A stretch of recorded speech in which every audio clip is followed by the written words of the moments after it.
It's your girl Charles, and welcome back to another episode of Mama Drama Podcast. We are joined by the lovely panelist Alicia, and we have a special guest, Foster. Hi. And he's looking a little bit nervous at the minute, but don't worry, we're going to get straight into this ep, guys. I've been wanting to do this for a bit of time, actually. Just wanting to talk about basically the police force and, how young people are coming into the system, what the expectations are for parents, what you should do, how to react. Because obviously we've seen so much things online, as you do, Shade Borough, literally Twitter, and things are literally not looking great for our young people. So I thought it would be really beneficial, especially for our parents who are parents to younger people like Leisha over there, whose children can come to, the attention. He's looking like, wow, I didn't know she had it. Yeah, she's got a young kid, a young adult, soon to be, who could be coming to the attention of the police. So yeah, we're going to get straight into the episode. If you're not subscribed, make sure you subscribe, hit the notification bell so you don't miss the video, and make sure you listen on Spotify and other streaming platforms. Foster, thank you for coming. My pleasure. Glad to be here. Thank you. So let's just find out a little bit about you. Okay. First of all, obviously I've highlighted Foster is a police officer. What made you join the police force? Okay. Just to clarify, I'm an ex-police officer, retired as of last year, January. I was really fortunate I was able to retire either at 55 or 30 years service. I'm 55 or 56 now, and you're probably thinking, you don't know that age. No, agreed. Before you said it, So, retired police officer. I've done 23 years service within the Met, and from my point of view, it was 23 years service, which I thoroughly enjoyed. I now work for a charity. I work out of a custody suite in Wood Green. My title is a custody intervention coach, and I look at getting 18 to 25-year-olds out of the criminal justice system back into education, employment, and work. But I'm happy to talk about my experience with the police. Lovely jubbly. Now that's really 23 years. That's like nearly more than half of my lifetime. Yeah. That's a long time. That is a long time. What made you get into policing? Because if I remember correctly, I don't know, I read a lot of articles and stuff, and I see stuff that I've read online and whatever in newspapers, whatever. And I know that at some point, maybe around your era, maybe a bit before then, there was a massive drive for like black officers to get into the police force. I don't know if that was part of your era or a little bit before then, but I just wanted to find out like what was the reasons why you wanted to join? My reasons were totally selfish, if I'm perfectly honest. I was a white van man, a courier. I went into the depot one day. I saw probably 20 elderly black guys lifting up heavy boxes, putting it into their van, and I looked at them and I thought, you know what, there's no way I'm doing that at that age. I just thought I needed a career because I was self-employed, subcontracted. So if you don't go into work, you don't get paid. I took a pay cut to become a police officer, but I went in that morning. I thought, no, I can't be doing that at that age. What can I do? My upbringing didn't really do well academically at school because I thought I was going to be a professional footballer. I was fairly good. I was at Millwall, I was at Charlton, I was at Crystal Palace when Ian Wright was there. But that didn't pan through. I had an injury which really and truly curtailed that. And fell into a white van man courier, like really, really well paid, like a couple of vehicles. I had a white Ford Escort convertible. I remember driving around thinking I was the best thing since sliced bread. And like I said, that morning was a defining moment for me when I went in and I saw that and I just thought, right, let me think about what I can do. I went into the CAF that same morning with a few friends, and they were advertising for police officers. And never ever really given it any thought about joining the police service. And I thought, do you know what? That can give me holiday pay. That can give me job security, progression, give me holiday pay, sick pay, X, Y, and Z, all those things that you don't get working self-employed. So I went into Stoke Newington police station because I was living in Stokey at the time, Dalston, should I say. And I spoke to someone at the front office. They called in an inspector. He came down, took me upstairs. Nicest fella you could ever meet. And he just spoke to me about policing and he said to me, Foster, come in next week. You can go out on a late turn, which is a 2 till 10, Saturday and Sunday with my area car driver, and you can see if you like it or not. And if you like it, then put an application in. So I done that, went in, done a late turn Saturday and Sunday, and I absolutely loved it. I thought, yeah, definitely do this. So, like I said, purely selfish. I didn't think that I'm going to come in as a black man to change the world. But once you're in, then that kind of changes. And I'll probably speak about that a little bit later on in the conversation. But yeah, it was purely selfish reasons as to why I joined, i.e. Job security, holiday pay, sick pay. But again, I did take a job pay cut.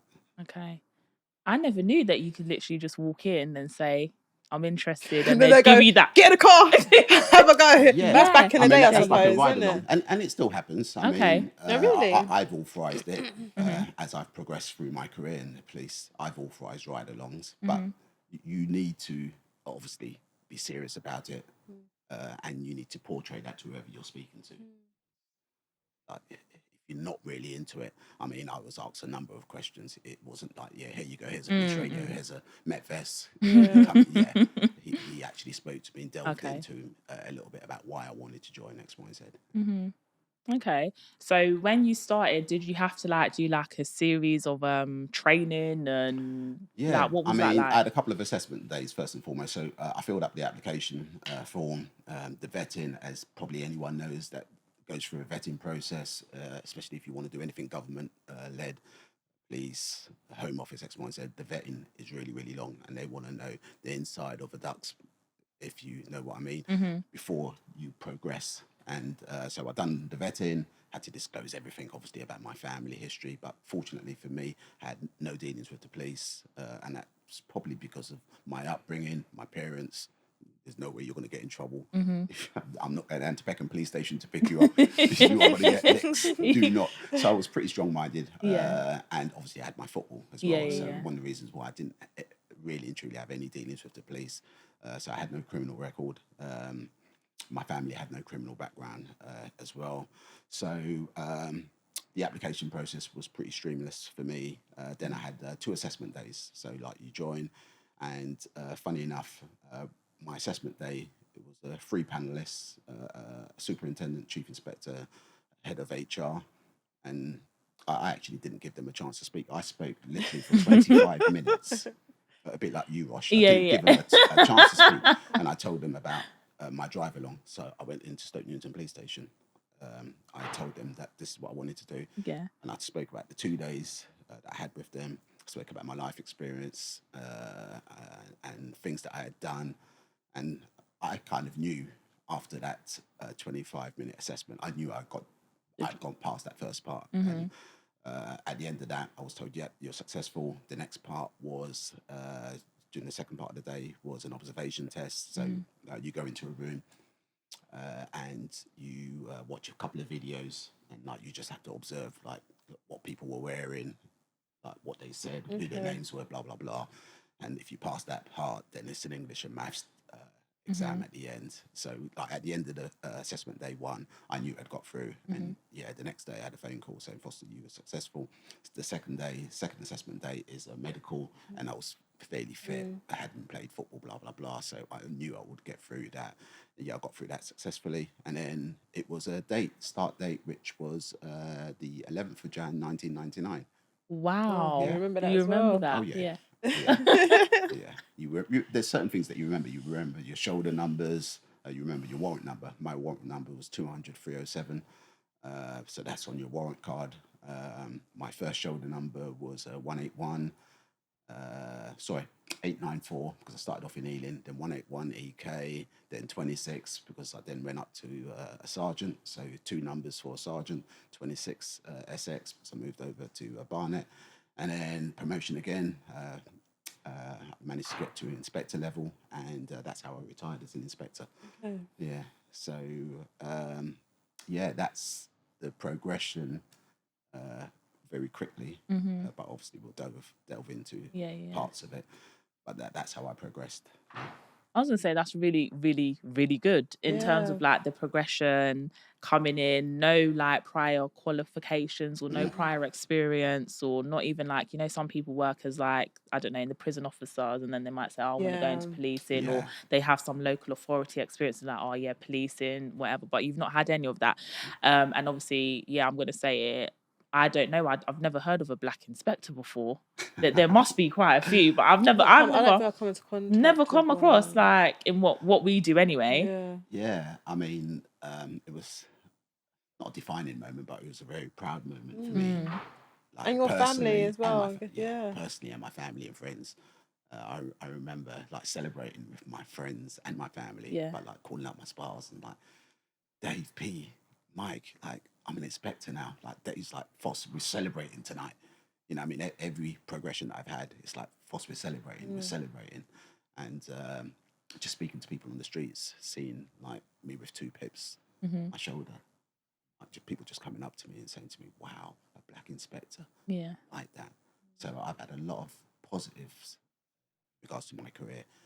Police officers that have come up to me and said to me, like, "Do you know what? You're so inspirational as a sergeant, and especially as an inspector. Like, I'm going to take the exam. I just love seeing you walking around the building as an inspector."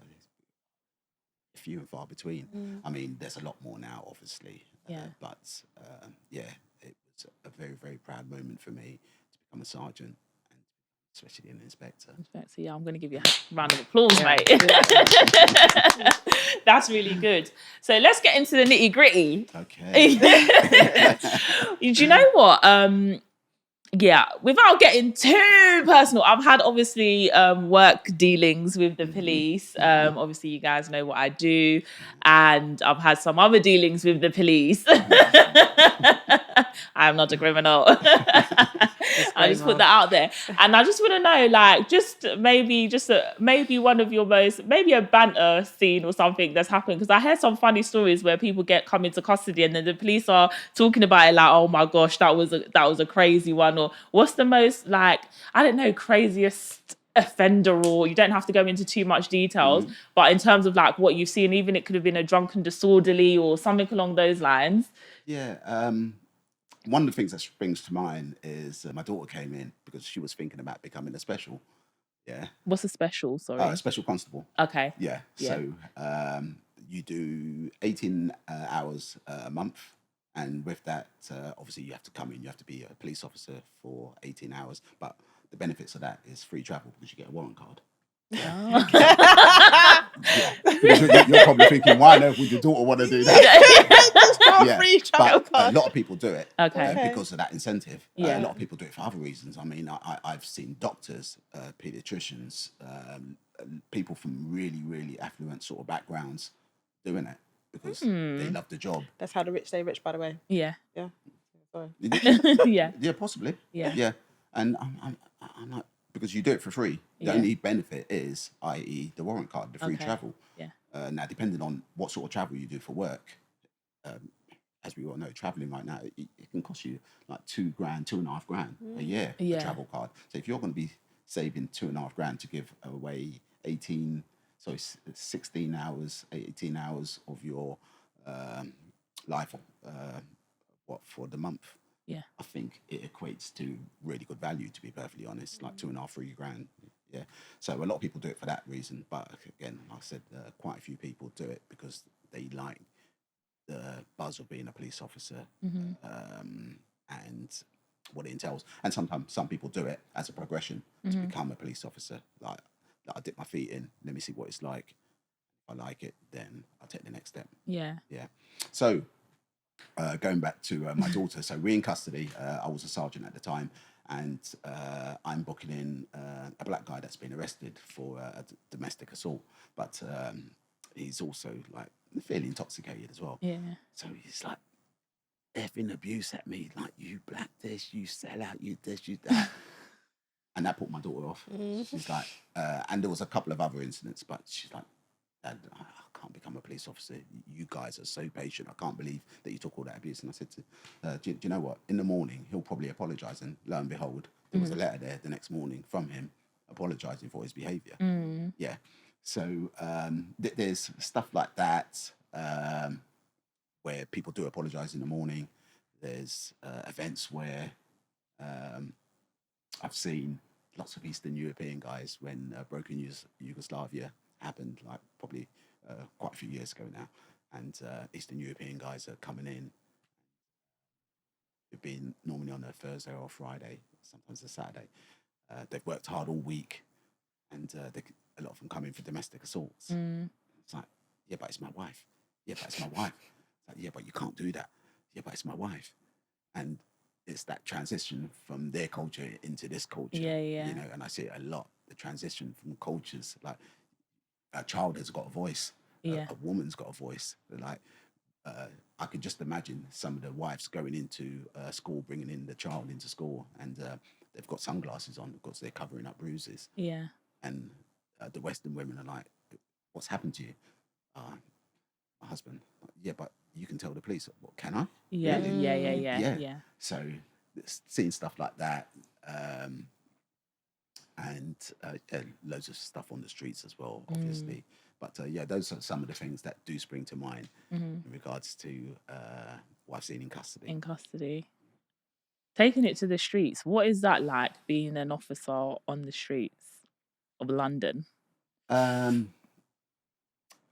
I think one of the things a sergeant told me when I first joined, really a good sergeant, and a lot of the things that he's said to me stick in my mind even to this day. And he said to me, like, Foster, like, you wear the uniform don't wear you, you know. And it's one of the things I say to a lot of people. Listen, where do police officers come from? They come from community, society, okay, and they're human beings. Some people join for the wrong reasons, absolutely, and we'll probably delve into that a little bit later. But me walking the streets, it could be because I was fairly fortunate where I started. I started off in Camden, so it might have been a lot more difficult if I maybe started off something like Peckham or Hackney or Willesden, you know, where there's strong community of band people.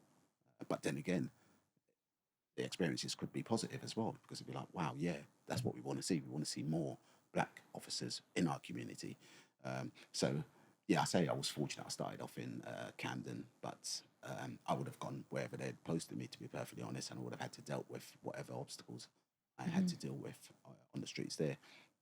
But yeah, me personally, my dealings on the streets in central London, which the borough of Camden was at the time, because I was working at Holborn Police Station, so it covers obviously Covent Garden, fairly affluent areas in central London, a little bit of Camden, which obviously covers like Hampstead, West Hampstead, or Camden Market, obviously. But yeah, my dealings on the streets with the general public, I would say 99% fairly positive. Yeah, those areas sound pretty easy to me. Yeah, Camden, Yeah, and then Barnet on promotion. Yeah. I mean, obviously, very early days, I started off in Ealing, but I think it just depends really and truly on you as a individual and how you're going to deal with certain situations. And yeah, I've heard of like colleagues that are black, Asian, vilified by their community members. You've just been shouted at windows, you sell out, you this, you that. But yeah, obviously you need thick skin to join. And I told you about my reasons for joining. My reasons would be purely selfish, and I didn't lose any friends. And if I did, then they weren't a friend to begin with, because at the end of the day, no one's paying my mortgage, no one's looking after my kids but me, you know what I mean? So I'm putting myself and my family first, and if it's something that I want to do, I'm not going to be persuaded by anyone else to do anything else. Not do it. Yeah. Let's tap into that a little bit more, because obviously we are all black here. Obviously there is a strong dislike, I would say, within the community. Even if you are even a professional to some degree, it doesn't matter what you are, that there is a strong dislike for the police. I want to understand what your views are on that. But Leash, I want you to explain, like, what are your views? Like, tell us what you think. What do you feel about the police? Professional or Just as a mother, as a just as black a woman neutral? growing up in East of England, London. Yeah, East London. Yeah. To be fair, like growing up in East London, you grow up knowing that you don't like the police. Yeah. And I think it's for obvious reasons. I think growing up and understanding what the police have done to, I'll be specific because I'll be very specific when it comes to Caribbean people because I'm Caribbean in it. So I'm gonna to Caribbean men specifically, and how they're treated. I would then respond accordingly to the fact of I know how they've been treated. Yeah. Um, so growing up, you wouldn't. I didn't like the police. None of my friends did. Yeah, all my friends were black in school. All my close friends, the boys were black as well. So I just grew up just not liking the police, and I think, and I had an older brother as well, so he grew up not liking the police, and it's the same sort of thing. So it's that sort of cycle, I suppose. And I think from growing up in a household whereby my dad would always educate us on, the injustice that Black Caribbean people had experienced, not just the bad stuff, but he would always make sure that we're informed of who we are as Black British Caribbean people in this country and the journey that was taken from his parents to be here, but also the political side of certain things.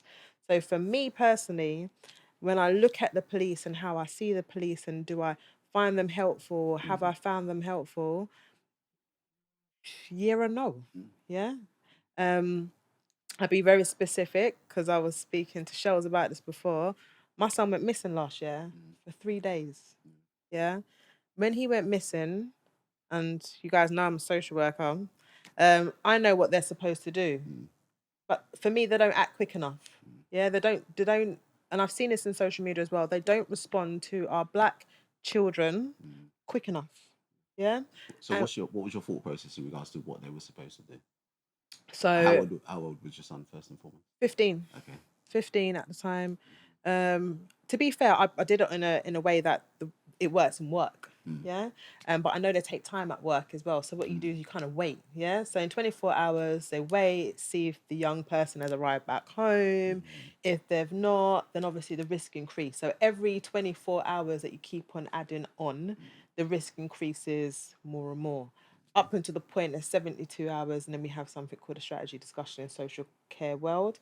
But for me, as a parent and just understanding the roads, that's the difference, I think, as well. Understanding the roads and how quick things can happen. That to me is too long. 3 days, my child can be gone. Punch, done. Yeah. What am I doing then once my child's been traumatized? Yeah. And then I've got a broken child to then deal with.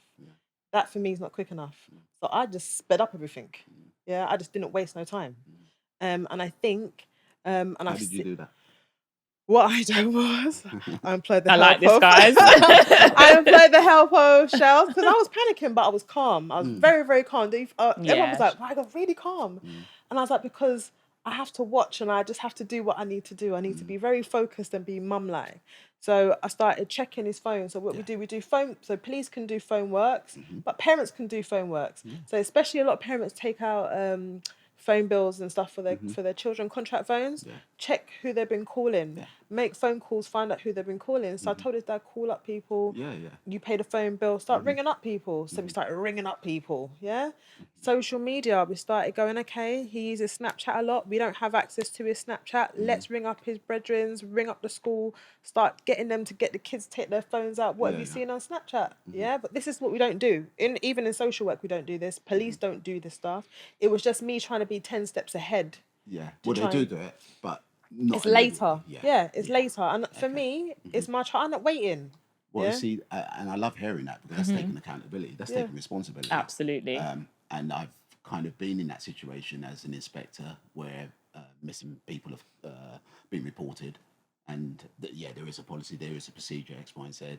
But any juvenile, any young person, for me, that's immediately high. It can possibly come down after a period of time. But you immediately high, one, because of their age, vulnerabilities. It could be gang, it could be cultural. It could be drugs. Could be a number of issues. Yeah, but again, it depends on transparency between parents that are reporting Yeah, and making 100%. sure that they're telling you everything that's been going on. Have they gone missing before? X, Y, and Z. Where were they found previously? If they have gone missing, did they have an argument before they left home? How long have they been missing? Their likes, dislikes. So, but you taking accountability and doing those checks straight away, brilliant. They went quick. Yeah. Even how they the risk assessed it, it was still after 2 days, after 48 hours, they still had it as low risk.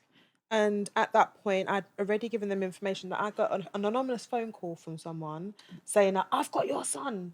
I rang them and told them this, yeah. How many years ago was this? This is last year. No, no juvenile is low risk. Yeah. Yeah, so it would have been medium. Listen, no one was calling my phone. Yeah. I was calling them. I was giving them intel. I'm saying, for me, this is high risk. I told them the reasons why it was high risk. Yeah. They said, oh, I need to speak to my sergeant. I have to get back to you. No one got back in contact with me. Yeah. These times we've made missing poster from the first 24 hours. Shells over there helps me create a little missing poster. Got the crime reference number. Did all the stuff that we know gets done a little bit later, but I just done it way before, yeah? I said I'm going to smoke him out, yeah? If he thinks he can try and do something or a gang if they've got him, I'm going to make him bait, yeah? I'm making bait so they don't want to handle him no more. And it was only because I was then contacting social media pages that had like massive followings, and it was one in the local area which had like 70,000 people following, and we contacted them and they were like, cool, we'll put it on. And also because I was telling all my friends that lived in the area, give it to your kids the same age and let them circulate it, because they will bait up people, because they know everything more than us, of course. That all happened. So an anonymous person called me, said, yep, I seen your son, he's with this gang, gave me the name, it's a bad gang, it's not even, I was like, I couldn't believe it, right? Then my friends were getting phone call, my friend's children, who are around the same age as him, were saying, yeah, he's with this gang, confirming the phone call. They're about to take him cunt, you better hurry up. I got a location, found him, selling crack. Yeah, candy lines. Yeah. It was mad, yeah? And even It then... sounds like a movie, guys, but it all happened. It was crazy, yeah? And even then, when I got to the location, called feds and I said, look, son's here, he's with this gang. They know about the gang, yeah? Because it's a gang from the area. One of the gang members got done for kidnap and assault. Bit of madness, just gone prison. They were like, okay, if you retrieve him, can you just let us know that you've got him? What? You guys are not even coming out. So me and my younger brother had to act like we were gangsters in shorts and Crocs. No, serious. We had to go and retrieve my own son, give back the drugs, give back the money, all of this stuff without the police. But if I never had the insight that I have as a social worker, I wouldn't have known to do half the stuff, because most parents flush the drugs, get rid of... And this is how a lot of young people get killed after, innit? Like, and it's madness, or they come to your house and all this sort of stuff because they know your location. These gang members are smart when they groom him, because my guy, as soon as I went up to him, he thought I was my son's sister, because my brother introduced himself as uncle, innit? Yeah? And then... So I mean, when my brother said, no, that's his mum, and I think I said that, I said, no, I'm his mum. He went, oh, you're the social worker. I thought, this boy, right? Because they get information. They get information. I had to put security cameras on my house. I had to ship him out for a little while out the ends just to make sure things settled down. But it was crazy. And I literally felt the police just did not act soon enough. And even when I told them that they got him, they then came to my house on the third day to say, at night time, 12 o'clock at night whilst I was sleeping, once my son's... we come to do a room search. Brethren, I've done the room search from time ago, because I didn't even do it by myself. I got another person with me, my best friend, and we searched the room in different ends. And we were searching for stuff, but they just took too long. So in regards to my experience with the police in that aspect, as a black mother with a black child, and he was in the midst of exploitation without me knowing. Remember, I'm a social worker, so I should see signs. I didn't see none. Because he was doing stuff all in school hours. Sophisticated, guys, sophisticated, because these kids be moving different. Oh yeah. Yeah? Yeah, Way 100%. different to, and we think we're not that far removed from them. Sophistication on Snapchat and social media is so different, like you couldn't even believe. But I just don't feel like the police is moving necessarily with the times at the same time. And this is where we're getting caught out. I'm also a person that finds it really annoying that I find the police, and I can, and I won't just say like it's only the Met Police, I say it's the police in general, adultifying young black girls and boys as adults. Yeah, you're adultifying them. They are still children under the age of 18. And I think sometimes when they look at our children and they look at them at their size and stuff and development, all that sort of stuff, they see them as, They and feel then intimidated, don't they? people feel intimidated, but they're still a child. Yeah, And yeah. you still have duties, the same like we will have duties as a social worker. And those sort of things really frustrate me. And I think it impacts on the work that could be getting done and should be getting done in order to make us feel, and when I say us, I mean the black community. And then when I say black community, I mean in the Africans as well, not just Caribbeans, feeling that we can trust the police and we can work with the police, especially when you're let down. And I work in the system, I'm a social worker, but I felt let down by the police. Why are you knocking on my door after asking me, can I do room search? I called you up and told him that I found him. What are you talking about? Yeah. No. I could have got get it. stabbed or shot. Let me know if you get him. Are you okay? No, but do you know what I'm saying? And it's experiences like that that amplify why, because like obviously your story probably told to many people, and that's been spread out to many people. I haven't really said this to people. I haven't told them the full But details. So yeah. but there's people that will tell stories like that, Yeah. and people think that probably that's the norm. That's how like BAM communities have been treated by the police, which is unfortunate. Yeah. What do you think needs to be done in order for that to change? Lots, but it's not just a police issue. It's a parenting problem issue. It's a community issue. I won't even say it's a school, because like teachers have got enough on their plate. Like, if we can't educate our kids 100%. from the get-go, Yeah.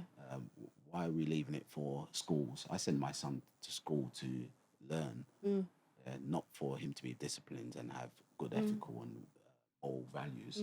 Yeah, that's supposed to be taught at home. That trust element. Yeah, I know we're in a different era now, where social media is a really, really strong part. And obviously, when my kids were growing up, it wasn't prevalent as it is now. But then you need that trust.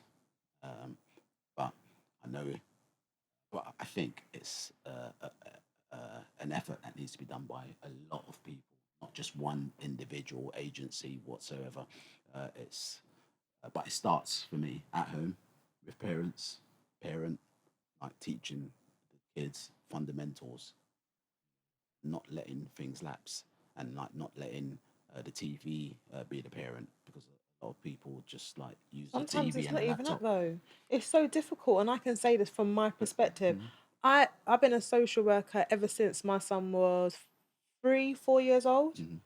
I've educated this boy on everything, down to don't touch no girl and all of them. Yeah, No, but yeah, you know what I yeah, mean, yeah, yeah? yeah, yeah. You're criminal accountable from what age, like he can recite certain stuff. Yeah. I've made him watch 24-hour police custody from the beginning when it started, and you saw the silly little mistakes people were making and then the outcomes. He's always been informed, yeah? But even in the informed can be stupid, yeah? And can get groomed, yeah? And make unwise decisions, even though you come from something which is technically on paper stable enough. Stable, yeah. But again, sometimes you have to give that child a little bit of rope as well, and trust. And yeah, your son, with everything that you've taught him, how you've brought him up to be, and for him to still put himself in that position, maybe that's a conversation. Why? Why? After everything we've spoken about, why? And so, like I said, you have to give them some trust as well. Like 15, 16. Can't keep them locked up, can you? You can't, yeah. So you have to give them an element of trust as well to make the right decision. Yeah, you've given him all the tools to make the right decision, but I say the right decision. Do you know what? A lot of youngsters, they feel this is life. Like county lines. Yeah, I don't mind. I'm going to get tracksuit. I'm going to get X, Y, and Z. I don't. Short lifespan doesn't bother me. Yeah. Like I said, within my job, I've seen some horrendous zombie knives that our young boys are carrying, which they're quite happy to plunge into somebody. I know. It's Yeah. crazy. And we look at, and they're killing their own. They're killing our own people. Yeah. With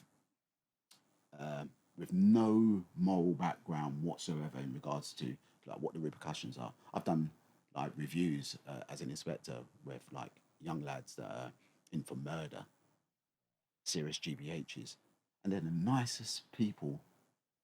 Yeah, behind the cell door. Like, Inspector Purcell, do you remember me? Like, yeah, I saw you at Stoke Newington. You're in Bethnal Green now, in for murder. And like I said, the nicest young man, Polite but and that sort of stuff. away from that group, that peer pressure. And obviously, I can't talk to them about the offence, but I just look at a lot of these young people, and I just see lost souls. They've been indoctrinated. They've had their heads turned for whatever reason, and but that's what they've wanted to do, or they've been forced to do it for whatever reason.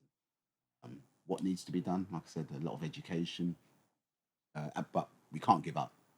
I think that's the most important thing. We can't give up, but we also need to, I think, look at it as it's still a small percentage of people that are doing these things. But social media just amplifies it and makes it look like all black kids are bad. So like every single other ethnicity thinks, you know what, like that them black boys, look at them, because that's what social media shows. I mean, Sorry. I do have a stat here. Yeah, go on. I know you're hot You on knew, stats. you know, I'm hot on you're hot on stats. Yeah, I'm a stats. stat queen, and I'm gonna pull up a research and an article and slap it in an email. But yeah, no, literally, I was on HM Gov. Her Majesty, it's not Her Majesty, Yeah. it's his Kings now. But anyway, obviously, us as a black community, we make up a very small population within the UK as a whole. I think we're like 4%, might be 5 now. Well, less than that even. Less than, yeah. And then obviously in London though, there's a massive amount of people who are from a black ethnic minority group.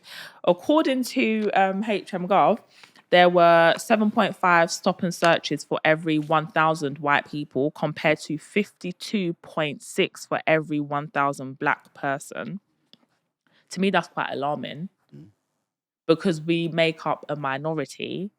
But where we are a majority, maybe, and we're still not even a majority in London, just because there's a lot of us in London. 52, I don't even know how many times 7 goes into 52, but I'm sure it's more than 3 times. More than 3 times, right? 3 sevens are what? 21? Yeah, 3 sevens are 21. Add on another 7, maybe 4 times more likely to get stopped than our white counterparts. And I just find that really shocking. I'm like, okay, what's going on? And you do see it, like when you're in public, you're walking around, you might see a group of black boys. You know, if the police are driving or they're just there, they're going to get stopped. And they may not have necessarily been doing anything. They're literally just walking. There's a large group of them. Yeah, they're wearing a tracksuit in summer, but that's the attire. And they're getting stopped. So I just want to know, like, are there any efforts from your knowledge or previous work? Are there any efforts to maybe work on that to explore how that number can be reduced, or does there need to be further work done within the community for that to be looked into? Yeah, I mean, from my point of view, I think it's twofold. A lot of community work, and work with the policing, work with police as well. It's really difficult because you kind of look at the stats of how many young black people, or should I say, how many deaths from knives for this financial year up until April, and then last year, and the numbers are fairly high. And then, like, when you see the pictures, like probably 80% of the victims are young black lads, and perpetrators, unfortunately, a high percentage of the perpetrators are from Young black, yeah. BAM community as well. Yeah. Stop and search, it has its pluses, it's got its negatives. You're probably going to talk about racial profiling. I think we all do it anyway, whether you're a police officer, whether you work in Marks and Spencer's. like we all do it. You just look at someone, and you think, oh, I'm not going to serve them because that's all. You know what I mean? We just use it as a mechanism for the job that we do. But I think it possibly is done by officers. I don't think it's done intentionally, if I'm honest. But yeah, but what needs to be done on both sides. Okay, so just going back to parenting side of things, because obviously we are a parenting podcast, guys. Make sure you're subscribed if you're not already. Hit the notification bell so you don't miss a video. Just a little drop in there. But basically, what can parents do? And I think I want this episode to like really hit home with our parents of younger people. So I'll say I'm going to bring the age down a bit from like 11, 10. Around that age, around secondary that school. 10, 11, secondary school, up until 15, 16. I think 15, 16, they're a bit far gone, I'm not going to lie. They've already got their heads on. They know what they're doing. They know what they want. But it's never too late. They always say, never, ever too late. Absolutely not. What can parents do to, A, keep their children safe in the community? What's your, like, what number one tip or 2 tips would you give for parents to keep their children safe in the community? Just educate them. Just talk to them. Just tell them this is what's going on. I didn't grow up with a hatred for the police, if I'm perfectly honest, but I never really had any dealings with the police. But I mean, my neighbours, they always say with their young kids, like Foster, we've always told them, like, if they're ever in trouble, Come to look you. for a police officer. Like, and I think that's a good thing. Obviously, there's been some stories recently over the last couple of years in regards to some horrendous crimes that's been committed by certain police officers. But again, I look at that as like where the police officers come from. They've come from the community, and like, unfortunately, within any industry, you're going to get bad apples, plural. But I think probably 95% of police officers, especially from my experience, are honest, hardworking, got good integrity, moral values, and they go out there wanting to do a good job. So, yeah, I think parenting is just about like instilling good knowledge and values to kids, and like less time on social media, or understanding, or probably be intrusive on social media. I remember like looking at my son's phone when probably about 11 or 12. My wife said to me like, Foss, what are you doing? I was like, I'm looking at his phone. You have to. And she was like, yeah, but it's his. It's like, yeah, I'm making sure he's not being bullied. He's not bullying anybody. There's no messages that are obscene of nature, X, Y, and Z. And yeah, I was surprised when she said that, because I thought like we had the same sort of mindset, you know what I mean? But like, yeah, the privacy thing, like, okay, when you get to maybe 16, but 11, 12, 13, I want to know what you're doing. I always think it's like to an extent. So like what you're saying, I used to do random checks on my son's phone. So he'd be all like in his phone, right? And I'd be watching him, I'd be like, kiki, right? And then the next day I'd be like, give me your phone. He'd be like, what? Yeah. Give me your phone, unlock it. And then I'd just go through everything. Yeah. And I'd be like, oh, and I would always find stuff though. Your son's good. Mine wasn't. Yeah. So I always find stuff. Yeah. Always. So sometimes you have, my son's always been a bit of a Dennis the Menace, I'm not going to lie. So he's always kept me on my toes. And sometimes you have to just be doing those random checks. Yeah. And I think, and it's also to kind of protect them at the same time. Well, ultimately, that's what it's for. And one of the things I used to say to my son and his mates that used to come home from school and say, oh, the teachers are this, the teachers are that, racist, moaning about my haircut, I can't have this, that. It's like, listen, I you know do what? feel it for them though. Come on. When you need to start worrying is when the teachers aren't moaning, because that means they don't care anymore. That's true. That's true. As long as they're still moaning, it's like parents. Yeah. Once parents stop moaning, it means they've just washed their hands. Yeah. And yeah, I get it. You know, you want to look cool, but being cool is like being educated. Like, there's many ways of being cool, and people and a lot of youngsters just think cool is social media, how I look, especially with young girls now. It's how I look. You know what I mean? But boys as well, don't get it twisted. Oh. These lot with their Yeah. same tracksuit, them tech fleece, and the same little toddler 5 plaits in their headpiece that's going down. Yeah, Hate it. When the my son done dreadlocks. that, I said, ew. Yeah. You think you look nice. And the Jordan 4s and this Jordan, that Yeah. Jordan, they all look the same. Yeah, They yeah. all look the same. Sometimes they bring it on themselves, yeah? I'm with you and I hear you, yeah? Because in school, I remember the haircuts, black boys weren't allowed fades. Yeah. It just Yeah, looks it was- better. Come on. That's how we Yeah. have to cut our hair. Yeah, we have to cut our hair this Yeah, way in that's order right. for it to look Yeah. smart. Otherwise, Yeah. it won't look That's nice. right. It won't look Yeah. presentable, Yeah. innit? And that's what they used to moan about. Yeah, like, yeah. Oh, because I got a little fade, and I got it to an extent, but it's like, Ultimately, you're there to be educated. yeah, Yeah. And do you know what? If I wanted to send you to a school where they didn't have those barriers, or should I say those rules in Yeah. regards to how you look X, Y, and Z, then I would send you there. But I've sent you to a really good school because I wanted you to get a good education X, Y, and Z. Because, Yeah. like I said, you got to look at the medium stroke long term, like career wise, like opportunities. Like, it's so important. They're fundamental years, these early years, teenage years when you're at school. Like, if you're going to go to college, if you're going to go into uni. I mean, so yeah. So education would be a tip to Education, parents. yeah. Okay. And then what would you say to young people? What would your tip be to a young person coming into contact with the police? How should they respond to it? What should they do? What kind of answers should they give? I've always told my son when he got stopped, attitude test. You know, like if you start rearing, like it's just going to be long. If you've got from A to B, that's where I need to be at B. Yeah, why are you going to prolong it?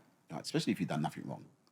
Yeah, and unfortunately, there's a lot of bravado depending on who you got in your car.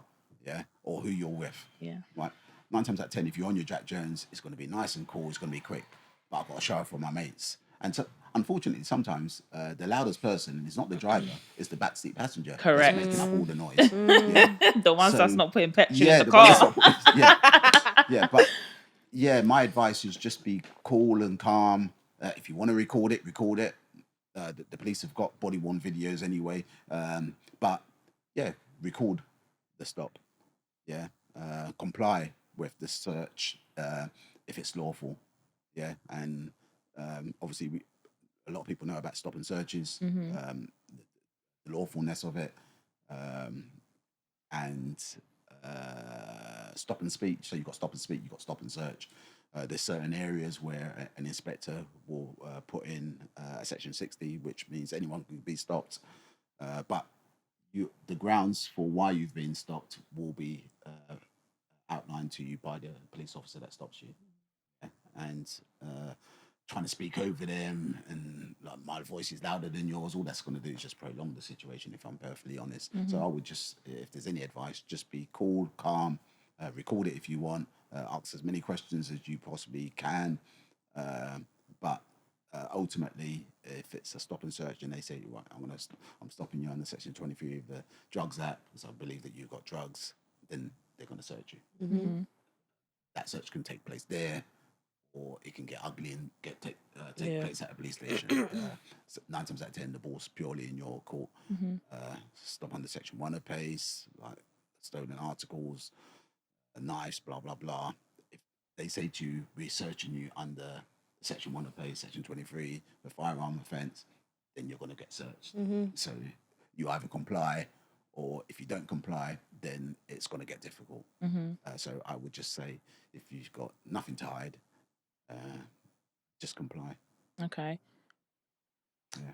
Cool. And then just lastly, if let's say a parent or a young person wanted to complain about how they've been dealt with, how would they go about that process? Let's just say, for instance, you've used the stop and search, and let's say that inspectors put a stop and search in Lambeth, for instance. So that whole, if you're in Lambeth in whatever hours walking through and you're stopped by an officer, you're getting stopped and searched. You walk about 10 yards, another one might see you and you might look a bit dodgy at the cash point, you get stopped and searched. Then let's say you had 3 stops and searches in one day and you wanted to complain. You had nothing on you, just looked guilty as hell.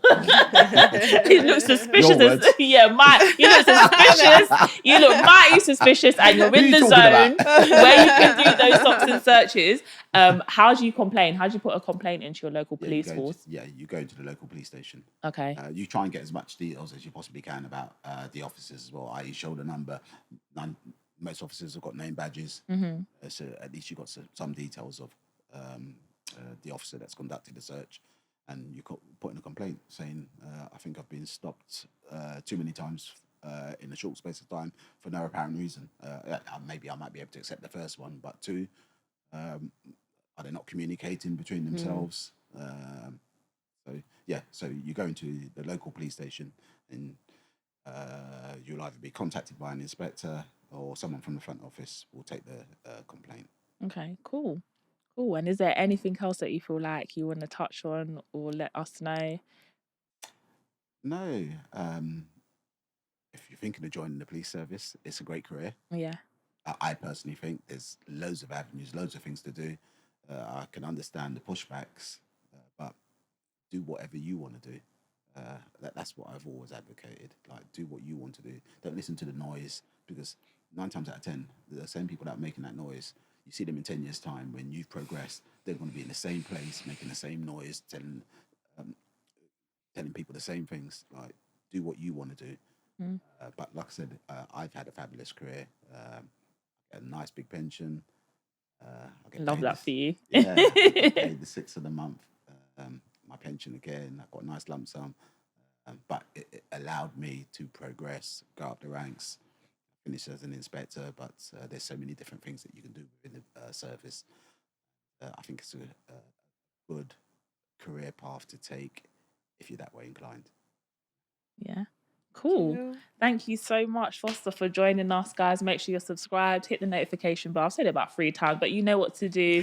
Follow, like, and we are out. Bye.